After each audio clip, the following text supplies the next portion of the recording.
It's going back. What's going on, guys? So I just want to give you all an update. I was planning to do a little bit more like point and shoot type of video, but we're a little bit on the run.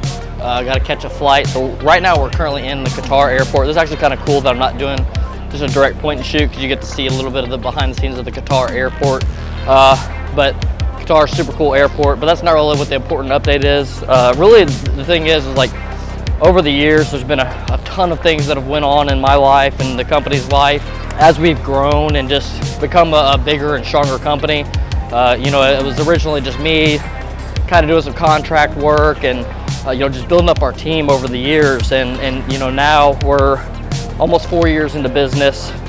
We have a global supply chain, are working on multi-million-dollar deals, multiple multi-million-dollar deals, and you know, it's just something like I'm very appreciative of, and through periods of time in life where you just don't think that you'll ever get to these points or ever get to these stages.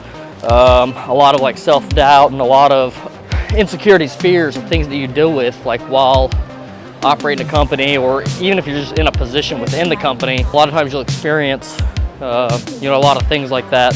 It's just like remarkable how far we've came along. There's a lot of things that have transpired you know, with the company that I don't think would have necessarily happened, and they don't ever just happen, right? There's a lot of times when you start a business, like you have a particular direction you want to go, and then things kind of shift. I'll give you a perfect example. Is like you know, one thing is, you know, I come from more of a material handling, vision, inspection, automation sector, and as we've grown as a company, we're doing much more of the robotic welding and weld fixtures and stuff like that in our company.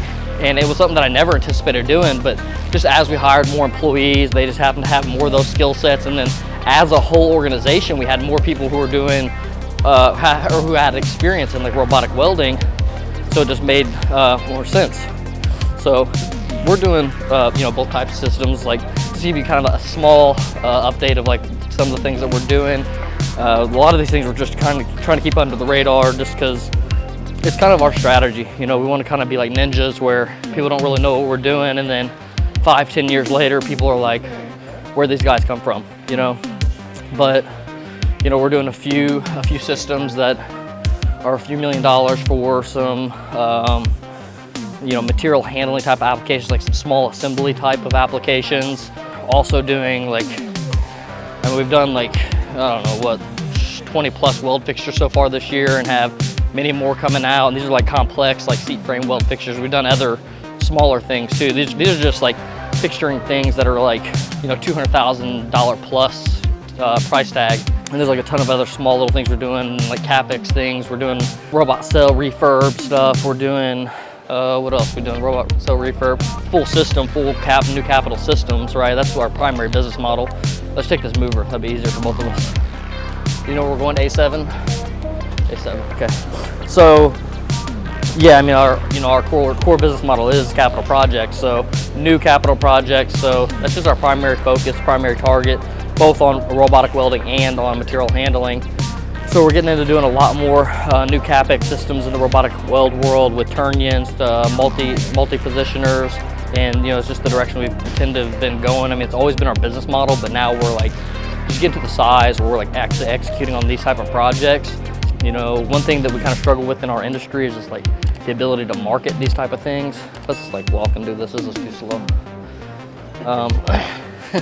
Yeah, I can't go slow. But yeah, just like this industry, like all our customers, they own the product, or they think some of the things are super revolutionary, which like some of the things, like let's say for instance, like one of the material handling applications we're doing right now, the handling of the material is not what's the innovative thing. The innovative thing is the, how do I say this without like saying too many things, that they're doing something in a different way, right? They're taking a workload off of their customer, actually. So they're taking the workload off of their customer and taking it in-house, and that's really the revolutionary thing they're doing. They've kind of modified like a little bit of the supply chain thing that they have going on. I can't get into details on it, but you know, that's kind of like one of the struggles that we deal with, is like there's cool things like that. So like this system, even though it's not what I would consider a super complex system, it's I mean, it has like what, 30 servos or something in it, so it's a decent sized system. It's like $1 million+ system or something like along those lines.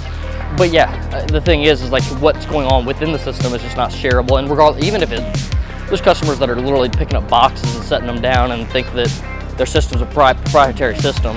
And since what we do is mostly custom applications, even though like a palletization system is not very custom, a lot of the the customers just don't allow us to share those type of things. But so I try to find creative ways to share what we are doing. Customers that don't care as much about like NBA things, or like you'll see us post like a lot about like weld fixtures, and that's just because you can't really copy a weld fixture because there's just so much specific engineering that goes into the design and the manufacturing of the fixturing that it's just you can't see in pictures and videos and like really replicate the fixture itself.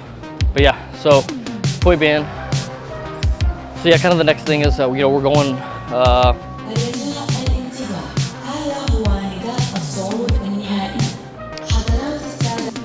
yeah, so our I'm gonna try to talk over this thing because we gotta go fast. 8, yeah, so our flight's boarding right now, so like we're kind of running a little bit behind. So just to give you like a quick update on what we're doing, we just left Atlanta airport. We're in Qatar, 14-hour flight, going to Bangalore, India, where we have facilities there, and we have a very strong global supply chain that we've been growing over the years, and maybe I'll get more into this if there's some interest level there. I'm thinking about launching another channel that's more like business related. I think that's it right here. All right, so yeah, we gotta jump on this flight now. Like, we can't be late. If we miss this flight, it won't be good. So I'm gonna go ahead and check out. And yeah, if you have any questions, let us know. Put in the comments below. Like I said, I'm thinking about launching like a YouTube channel for that's more like behind the scene business, and I'm just trying to keep like Elite Automation a little bit more, some company updates like this, but like some other valuable contents for our customers and for like students and stuff like that. So yeah, just stay tuned. Catch y'all.